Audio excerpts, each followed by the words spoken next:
Hello दोस्तों, आप सभी का स्वागत है हमारे YouTube चैनल पर। तो दोस्तों, आज हम लोग कक्षा 8 हिंदी प्रज्ञा यूपी बोर्ड पाठ 19 को पढ़ेंगे। हमारे पाठ का नाम है जब मैंने पहली पुस्तक खरीदी।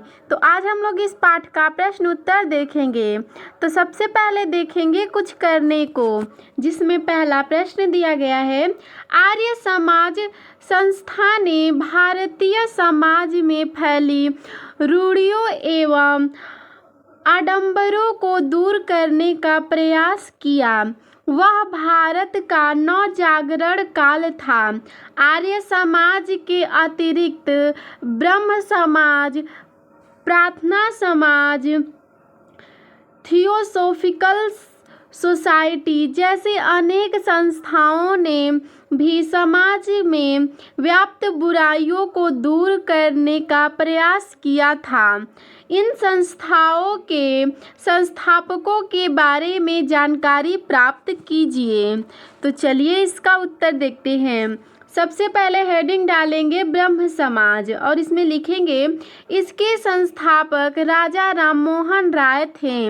उन्होंने सती प्रथा, बाल विवाह, जाति पाति और अन्य सामाजिक कुरीतियों का विरोध किया तथा समाज सुधार का कार्य किया। अगला हेडिंग डालेंगे उत्तर में ही कि प्रार्थना समाज।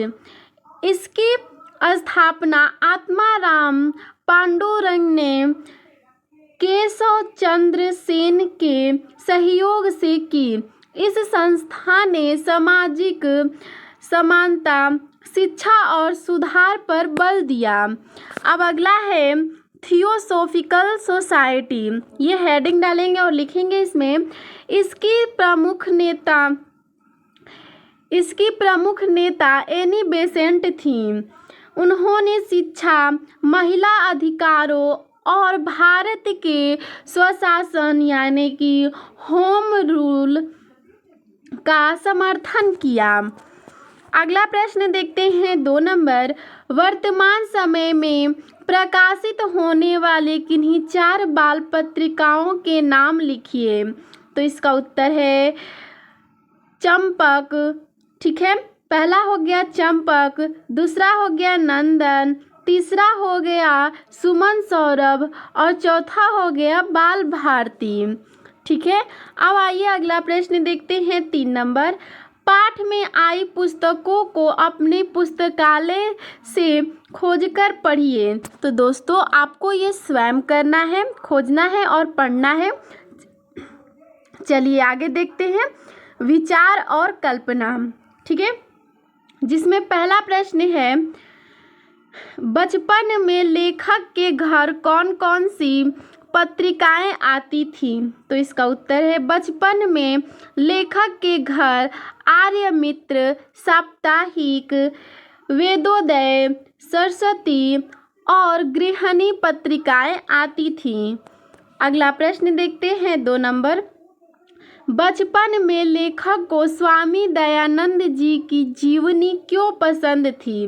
तो इसका उत्तर है बचपन में लेखक को स्वामी दयानंद जी की जीवनी इसीलिए पसंद थी क्योंकि उन्होंने समाज की रूढ़ियों का विरोध किया था और अपने हत्यारे को भी क्षमा कर दिया था।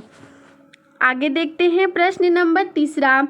लेखक को अंग्रेजी में सबसे अधिक अंक पाने के बाद उपहार में कौन सी 2 पुस्तकें मिली थी और उनसे लेखक को क्या जानकारी प्राप्त हुई।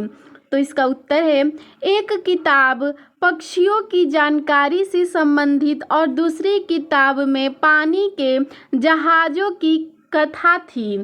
ठीक है, कथाएं थी। इससे लेखक को पक्षियों से भरे आकाश और रहस्यों से भरे समुद्र की जानकारी मिली। अगला प्रश्न देखते हैं 4 नंबर। पुस्तकों को पढ़ना एक अच्छी आदत है। बच्चों का मन कहानियों में खूब लगता है। आजकल दूसरी भाषाओं में उपन्यास और कहानियों के हिंदी अनुवाद भी उपलब्ध हैं। नीचे लिखी पुस्तकों के लेखकों के नाम बताइए। तो आइए देखते हैं पुस्तकों के नाम और लेखकों के नाम। ठीक है, तो एक साइड में लिखेंगे पुस्तकों के नाम और दूसरी साइड में लिखेंगे लेखकों के नाम। ठीक है, तो आइए देखते हैं। आनंद मठ, ये किसने लिखा था? तो बंकिम चंद्र चटर्जी ने। अन्ना करेनिना, ये किसने लिखा था? तो टॉलस्टॉय ने। ठीक है, टॉलस्टॉय ने। अगला है पेरिस का कुबड़ा, तो ये किसने लिखा था? तो ये लिखे थे, लेखक का नाम है विक्टर ह्यूगो। अगला है मदर, ये किसने लिखा था? तो मैक्सिम गोर्की। अगला है विचित्र वीर, ये किसने लिखा था? तो सर्वा रिज। अगला है सत्यार्थ प्रकाश, ये किसने लिखा था? तो दयानंद सरस्वती ने। सूरज का सातवां घोड़ा, यह लिखे थे धर्मवीर भारती ने।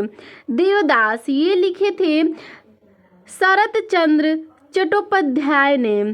ठीक है, कपाल कुंडला, ये किसने लिखा था? तो बंकिम चंद्र चटर्जी ने।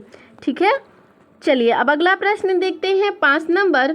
लेखक ने देवदास फिल्म क्यों नहीं देखी? तो इसका उत्तर है लेखक ने फिल्म देखने के बदले अपनी मनपसंद पुस्तक खरीद ली, इस कारण लेखक ने फिल्म नहीं देखी। अगला प्रश्न देखते हैं 6 नंबर। क्या आपने कोई फिल्म देखी है? कौन सी? उस फिल्म में आपको क्या अच्छा लगा, क्या नहीं? तो दोस्तों आपको ये स्वयं लिखना है कि अगर आप कोई फिल्म देखे हैं और आपको वो फिल्म क्यों अच्छी लगी है, उस फिल्म का नाम लिखना है और क्यों अच्छी लगी है ये भी, और उसमें क्या अच्छा नहीं लगा है आपको वो भी बताना है।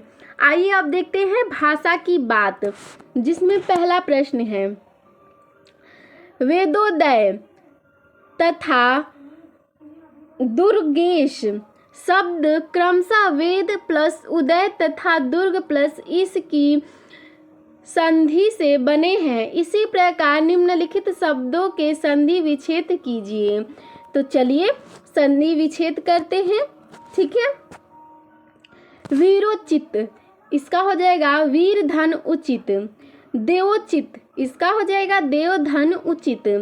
रमेश, इसका हो जाएगा रमा धन इस। सुरेश, इसका हो जाएगा सुर धन इस। ठीक है, अगला प्रश्न देखते हैं।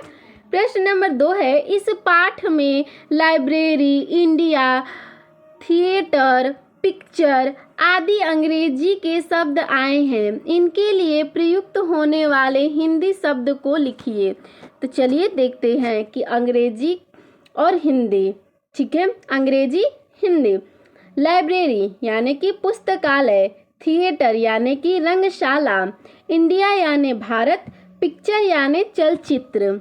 ठीक है, उसका ये हिंदी में था। चलिए अब देखते हैं प्रश्न नंबर 3। नीचे कुछ वाक्य दिए गए हैं, इनमें साधारण, संयुक्त तथा मिश्रित तीनों प्रकार के वाक्य हैं। उनके सामने उन्हें पहचान कर वाक्यों का प्रकार लिखिए। तो चलिए देखते हैं। क नंबर है मेरे पिता आर्य समाज रानी मंडी के प्रधान थे और माँ ने स्त्री शिक्षा के लिए आदर्श कन्या पाठशाला की स्थापना की थी। तो ये क्या हो जाएगा? संयुक्त वाक्य हो जाएगा। ठीक है, आगे देखते हैं। माँ स्कूली पढ़ाई पर जोर देती थी। तो ये हो जाएगा साधारण वाक्य। अगला है जल्दी जल्दी घर लौट आया और 2 रुपए में से 1 रुपए 6 आना माँ के हाथ में रख दिया। तो ये हो जाएगा संयुक्त वाक्य। अगला है उनका आशीर्वाद था या मेरे जी तोड़ परिश्रम की तीसरे चौथे में मेरे अच्छे नंबर आए और 5वें दर्जे में तो मैं फर्स्ट आ गया। तो ये जो है मिश्रित वाक्य है। ठीक है, अगला है अंगा नंबर उस साल इंटरमीडिएट पास किया था। तो ये है साधारण वाक्य। ठीक है, चलिए अब अगला प्रश्न देखते हैं 4 नंबर। निम्नलिखित वाक्यों को ध्यान से पढ़िए और बताइए कि इसमें कर्ता, क्रिया कर्म में से किसका लोप है? चलिए पढ़ते हैं और जानते हैं। ठीक है। लोकनाथ की एक दुकान से ताजा अनार का शरबत मिट्टी के कुल्हड़ी में पिलाया और सर पर हाथ रखकर बोले, वादा करो कि पाठ्यक्रम की किताबें भी इतनी ही ध्यान से पढ़ोगे, माँ की चिंता मिटाओगे। चलिए आइए इसका उत्तर देखते हैं। ठीक है। इस वाक्य में कर्ता तथा कर्म का लोप हुआ है। पूर्ण वाक्य इस प्रकार है, जैसे पिताजी ने, ये कर्ता है। ठीक है। लोकनाथ की एक दुकान से ताजा अनार का शरबत मिट्टी के कुल्हड़ में मुझे यहाँ पे क्या है? कर्म। ठीक है। मुझे पिलाया और सिर पर हाथ रख कर बोले, तुम, यहाँ पे तुम जो है कर्ता है। ठीक है। वादा करो कि पाठ्यक्रम की किताबें भी इतनी ही ध्यान से पढ़ोगे। तुम, यहाँ पे तुम जो है कर्ता है। माँ की चिंता मिटाओगे। ठीक है। आगे देखते हैं। ध्यान दे कि पिलाया, बोले, करो, पढ़ोगे और मिटाओगे सभी क्रियाएं हैं, इसीलिए इस वाक्य में क्रिया का लोप नहीं है बल्कि कर्ता और कर्म का लोप है। ठीक है। चलिए तो दोस्तों इसमें इतना ही प्रश्न उत्तर था। अगर आप और वीडियो देखना चाहते हैं तो आप हमारे डिस्क्रिप्शन में जाकर प्लेलिस्ट में सारे वीडियो देख सकते हैं। और आपको हमारा यह वीडियो कैसा लगा हमें कमेंट में ज़रूर बताइएगा। धन्यवाद।